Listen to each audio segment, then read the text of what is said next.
করব সেটি হলো কল্যাণমূলক সমাজ গঠনে মহানবী সাল্লাল্লাহু আলাইহি ওয়াসাল্লামের ভূমিকা। প্রিয় নবী হযরত মুহাম্মদ সাল্লাল্লাহু আলাইহি ওয়াসাল্লাম শুধু একজন ধর্মীয় নেতা নন, তিনি ছিলেন এক অনন্য সমাজ সংস্কারক। তিনি এমন এক সমাজে জন্মেছিলেন যেখানে অন্যায়, অবিচার, নারীর প্রতি অবমূল্যায়ন এবং বৈষম্য ছিল সর্বত্র। তিনি মানুষকে সেই অন্ধকার থেকে মুক্তি দিয়ে ন্যায়, সাম্য আর শান্তির আলো দেখিয়েছেন।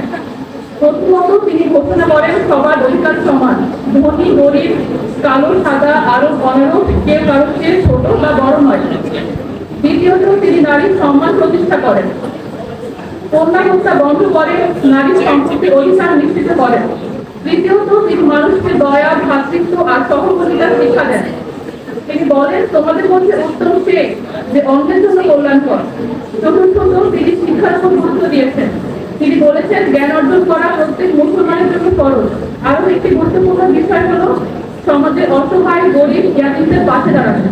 তিনি নিজের জীবনে সেটা দৃষ্টান্ত স্থাপন করেছেন। সংক্ষেপে বলা যায় মহানবী সাল্লাল্লাহু আলাইহি ওয়াসাল্লামের আদর্শ আমাদের শেখায় ন্যায়, দয়া, ভ্রাতৃত্ব, শিক্ষা আর সেবার মাধ্যমে একটি সত্যিকার কল্যাণমূলক সমাজ গড়ে তোলা সম্ভব। আসুন আমরা সবাই তার শিক্ষাকে ধারণ করি, তবে একটি সুন্দর ও শান্তিময় সমাজ প্রতিষ্ঠা করতে পারবো। আসসালামু আলাইকুম ওয়া রাহমাতুল্লাহ।